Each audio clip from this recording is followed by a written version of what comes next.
alcohol sa katawan. Pero yung totoo talaga guys, nakainom siya. Uminom din po siya noong umaga kasi ako ang nakakita doon nung before siya umalis. Pinipigilan ko pa nga yun eh. Pinipigilan ko siya na wag siyang umalis kasi nga nakainom siya at baka mapaano sila. So hindi po talaga, alam mo yun, hindi nagbintis yung salita ko. Kasi nung that time guys, gusto bang sumama ni Jacob papunta sa kanila.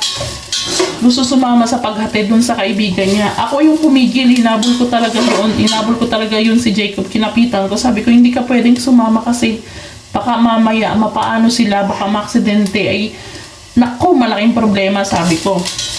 5 minutes pa lang na pag-andar nila, may narinig akong ambulansya na tututod yung ambilis.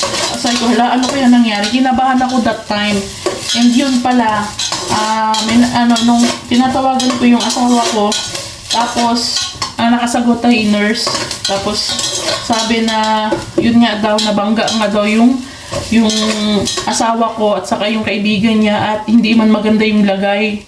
Nung that time guys, na bago lang akong CS noon. Yun, ganun guys ang nangyari. Kaya dun sa nagtatanong kung bakit hindi nagtatrabaho, ba't ako lang yung nagsusumikap. So ganun po yung nangyari, yun yung sitwasyon niya. Pero aside from that, yun talaga ang problema ko sa kanya guys. Yung pag-iinom niya, tapos pag nakainom siya, is nagtatransform siya sa super science. Parang yung kay Vegeta, parang kay San Goku, ganun. Nagiging super science siya, nag-iibang tao siya. Ganun guys, kaya yun yung isa sa ayaw ko sa kanya, sa problema ko sa kanya ngayon, hanggang ngayon. So guys, hopefully na naliwanagan kayo kung bakit ako yung todo kayod ngayon, todo.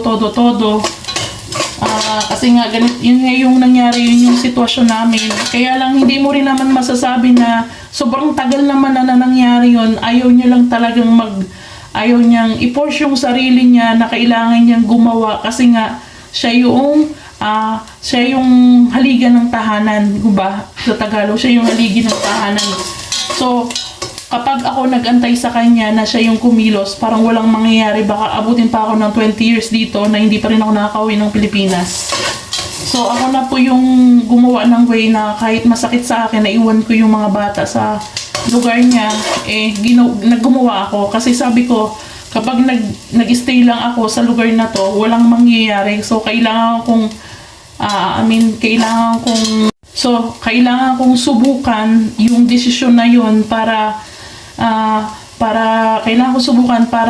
at least alam ko kung ano, at least sinubukan ko, at least tinry ko na baka mamaya magbago pa yung buhay namin kahit papaano na makabalik ako sa trabaho, magkameron ako ng income, mapadalang ko ulit yung family ko sa Pinas, and mabigyan ko ulit mabilang ko ng mga bagong damit yung mga bata. Siyempre, masuportahan ko sila sa pangangailangan, yung hindi namin kailangang dumaing sa magulang niya kasi matatanda na rin yung magulang niya. At ayaw ko rin kasi may naririnig na rin kaming sa mga kapatid niya. Yung nagsiselos na rin yung mga kapatid niya kasi nga laging tinutulungan yung asawa ko. Kasi nga, walang choice yung magulang niya kundi tulungan kami kasi nga wala kami parehas trabaho, tapos yung anak nila na gano'n na naka-wheelchair yung asawa ko, matagal na naka-wheelchair. Yun po guys, pag umaalis kami, tulak-tulak ko siya.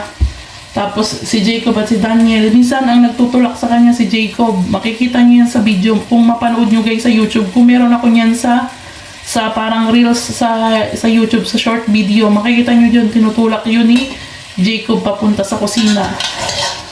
So guys, yun yung buhay ko. Parang ako yung naging paa niya sa loob ng isang taon, 6 months. Ako yung, kasi nung kahit gumaling naman na siya at nakakalakad na siya, kailangan pa rin niya ng alalay. So ako yung naging ganon sa kanya. Kahit hindi ba maganda yung ginawa niya sa akin sa loob na 5 taon, kahit yung trato niya sa akin ay hindi man maganda, alam mo yun, kasi umasa pa rin ako sa kanya na malay mo magbago siya one day. Pero hindi na siya guys, hindi na ganun kalala dati. Pero at least ngayon guys, kahit paano may pagbabago naman na konti. Kaya lang ayoko pa rin umasa Pero sabi ko nga, walang imposible daw kay Lord. Walang imposible kay Lord na mali mo magbago siya one day. Kasi lumalaki na yung mga bata. At sana yun maisip niya. Kasi alam mo yun, nakakaintindi na kasi yung mga bata eh. Sa mga nangyayari sa amin, lalo na pag nakainom siya at nagagalit siya. Nakikita na yan eh, nung panganay namin ni Jacob. Alam na ni Jacob ang gagawin kapag nakainom yan, tahimik na yung panganay ko. Sinasabihan ko yung panganay ko na tumahimik ka na kasi dito ka lang sa tabi ko kasi yung ama mo ay nakainom na naman. Baka dun sa nagsasabi dyan, bakit hindi mo iwan? Bakit nagtitiis ka dyan? Hindi niyo po kasi guys, alam mo yung sitwasyon ko na kapag bigla ako basta nagdesisyon na iwanan siya sa ganito, yung mga bata ay maliliit pa. Yung bunso ko, sinong titingin kapag ako'y nasa work, hindi ko siya pwede laging bitbitin sa trabaho kasi guys, yung bahay naman nililinisan ko is hindi lang first floor, hindi lang ground floor, kundi hanggang fourth floor, hanggang third floor yung mga nililinis ko. At napakadelikado po sa bata nung hagdan. Oh my God. Yun po yung kinakatakot ko. Naman sa kanyang sinasabi na kapag ayaw mo na sa pamilya na to, maluwag yung pinto, pwede kang umalis kung gusto mo. Para at least alam ko yung desisyon na gagawin ko. Pero kung gusto mo mag-stay hanggang, pwede ka dito. Sabi ko sa kanya, pwede ka dito. Hindi ko gagawin sa'yo yung ginawa mo sa akin noon na kapag nakakainom ka, pinapalayas mo ako sa bahay mo. Kasi laging bukang bibig niya na wala raw ako makukuha kapag daw nagganyan kami, pag nagganyan kami. Ayoko magsalita kasi guys ng English kasi maririnig niya. Baka sasabihin mo na pinapag-usapan. Well, pinapag-usapan naman talaga siya. Kasi ang dami kasi guys na curious kung bakit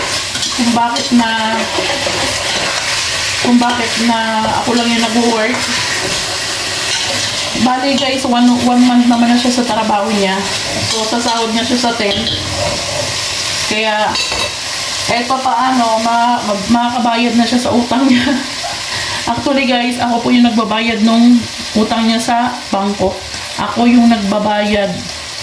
So, sa ngayon na at least may trabaho na siya, kahit maliit lang, at least makakabayad siya ba? Yung hindi ko na dagdag bayarin pa yung utang niya.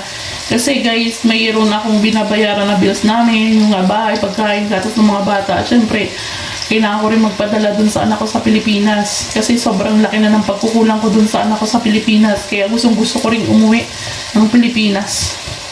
Syempre, lalo na dun sa magulang ko na matatanda na. Guys, alam niyo yun, hindi ko rin alam na mangyayari sa akin yung ganitong sitwasyon na magkakameron ako ng asawa dito sa Europe, magkakameron pa ako ng plus na 2 anak kasi ang pangarap ko lang naman noon guys, makapag-abroad, makapunta ng Europe kasi talaga guys, since maliit pa ako, gusto ko talagang pumunta ng Europe pero hindi ko lang talaga alam kung bakit gusto ko talaga ng bansang Europe, gusto kong pumunta ng Italy, number 1. Tapos dito ako napadpad sa Cyprus, tapos dito sa Romania. And wala sa plano ko talaga na ganito guys. Kasi ang plan ko talaga is mag-travel dito sa Europe. When nakarating ako ng Europe, hindi ko naman in-expect na makakapag-asawa ako dito. Hindi ko na-expect na ganito yung mangyayari sa akin. Pero sabi nga guys na lahat ng nangyayari sa buhay mo is may dahilan yan, may reason kung bakit. Meron kang mission, may mission sa iyo si God, si Lord, na kung bakit nangyayari sa iyo yan, kung bakit nandiyan ka sa sitwasyon mo ganyan, may reason, may mission ka na kailangan mong i-accomplish, kailangan mong malusutan, kailangan